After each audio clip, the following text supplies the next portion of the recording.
Josipa Pejakovića, legenda BiH glumišta, legende u Bosni i Hercegovini, uopće kad je u pitanju i ljudskost, i patriotizam, i čovječnost, i umjetnost uopće. Ali vrlo malo se zna, pogotovo u ovom poratnom periodu na prostorima bivše Jugoslavije, da je dobro prorovio kroz historiju ili ti povijest u Bosni i Hercegovini, a onda tu priču o bosanskom ponosu, vlašičkom ponosu, vlašičkom tornjaku, nametnuo u tadašnjoj državi Josip Pejaković, dijete Vezijskog grada, i nek mi ne zamjeri na izrazu Bosančeros sadnu kace, u ostalom dozvoljeno je u ovakvim prilikama i upotrijebiti taj izraz Bosančeros. Zašto ovo govorim? Nigdje se skoro ne spominje Josip Pejaković, poštanske markice na kojima je bio njegov tornjak. Jedino što znamo da su Franjevci u 9. vijeku napravili prve zapise o ovčarima planinskim na Vlašiću,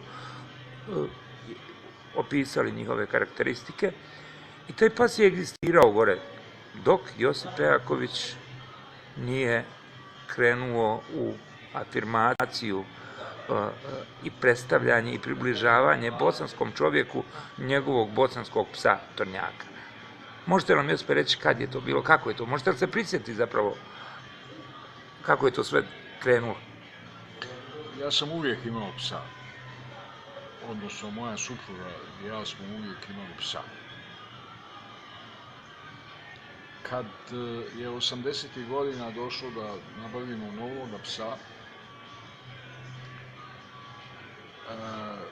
pokojni Hrvoje Perković, veterinar Istravnika, je rekao takvoj osobi kao što si ti priliči da ima pravoga psa.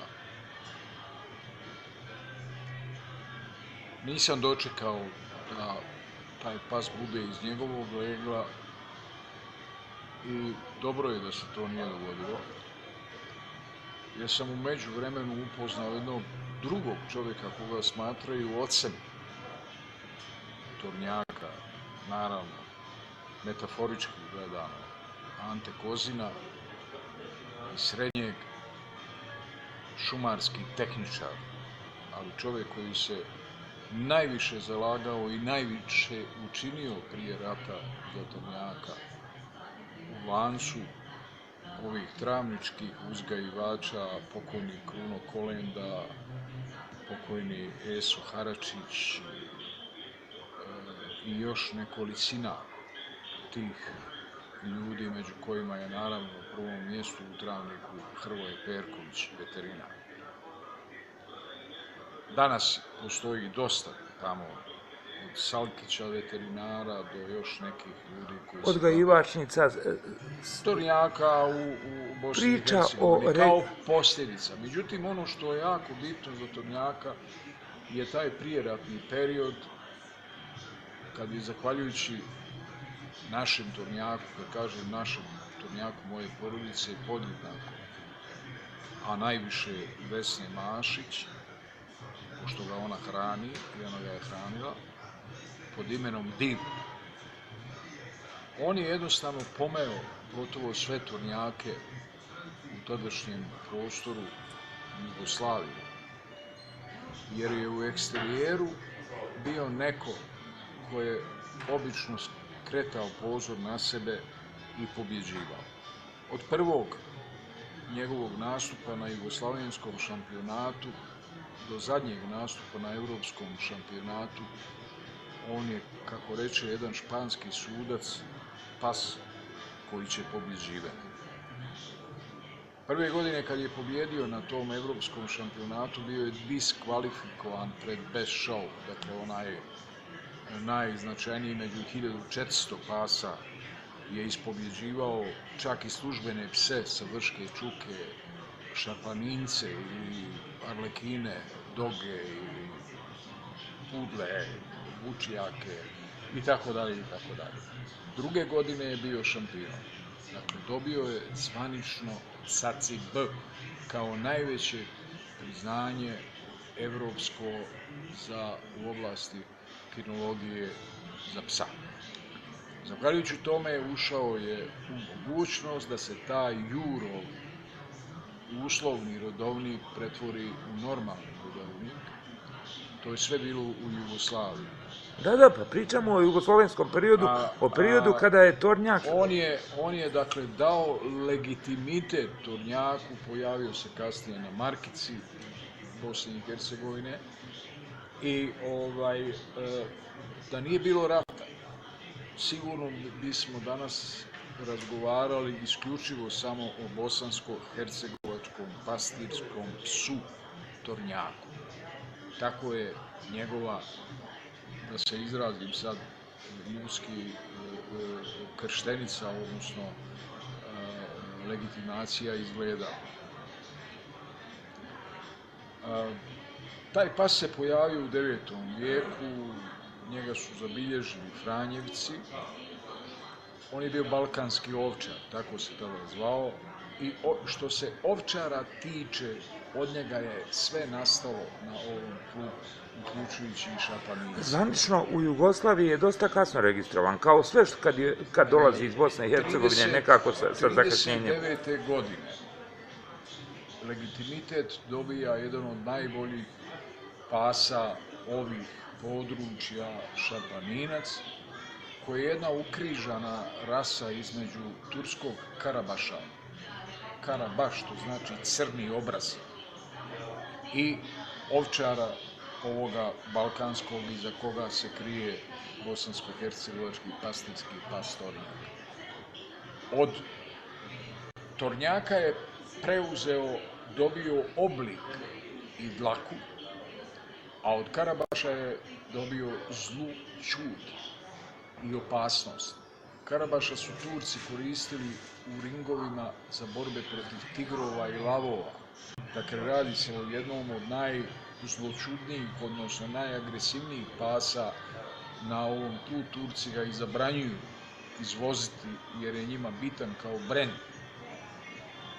Dok Tornjak je neko koji je preživio gotovo sve ratove, prvo su njega ubijali, on je odbrambeni pas, njemu se ne može nametnuti agresivnost, jer on jednostavno nije tog mentaliteta i tog karaktera, on je suzdržljiv, najbolji čuvar i mi smo i testirali tada na tlu ovih drskih dijelova godinama i vidjeli smo da je u stvari možda to pas budućnosti, čak i u službenom smislu, jer smo pokušali ih dati policiji, teško se radilo sa njima, jer su oni tvrdoglavi, lojalni samo jednom čovjeku. Koji ne prihvataju nametanje volje, oni su lideri, oni slušaju, ali ne žele da rade nešto što hoće da rade drugi sa pretpostavkom da oni sve znaju.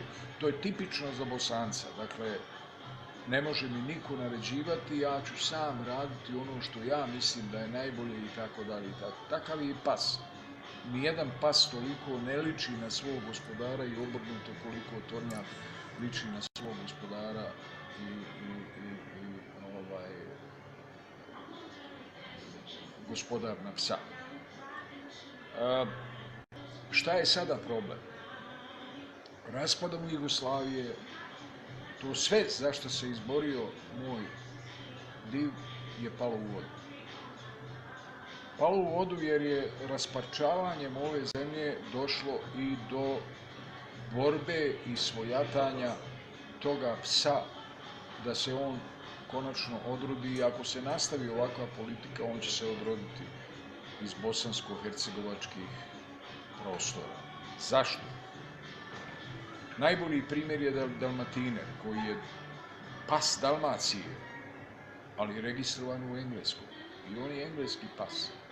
Imate već slične pse u Alpima Austrije, koji su također austrijski psi.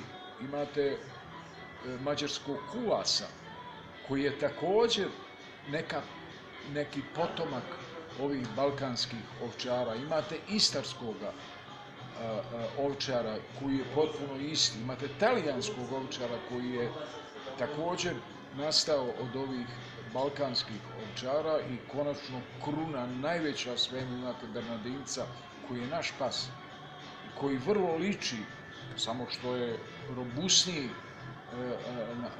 na tornjaka. Sve su to vrste ovčarskih pasa koje su za ove prostore balkanske izgubljene. Ko su pretendenti najveći? To je Hrvatska. Oni su Hrvatska već ga i je čak registriran kao... zvala obornik, pošto oni svojataju jedan dosta veliki dio Bosne. Najbolji primjerci tornjaka se i nalaze danas u tom duvanjsko-livanjskom kraju Kupresa i tog donjeg dijela prema jugu, prema moru. Oni se adaptiraju vrlo brzo na sve prostore, ali njima je domovina brdo, znači planina. Tragedija je da je najmanje danas tih pasa u Bosni. Govorim o Bosni, dakle ne govorim o Hercegovini. U Hercegovini od ove oštre luke pa ovoga Franjevca, Krasnića koji ih sada uzgaja do ovih vamo uzgajivača koje su brizane. Brizan je jedna vrsta tornjaka koji nema dugu dlaku, ima kratku dlaku, ali je po mesu isti i onda njih guraju da dobiju masu i snagu, što je greška, i dobiju time i agresivnost, što ne smije tornjak da ima. On jeste borac, ali borac koji brani, dakle, a ne napada. On nema napad, on ima samo odbranu. Tako da su oni počeli svojatati u startu da je to u stvari nije tornjak nego obornik. Ako je tor obor, znači obornik. Pa smo se onda izborili, ajde, neka ga đavo nosi, nek bude i hrvatski i srpski ovčar, kako ih nazivaju, ali neka bude tornjak.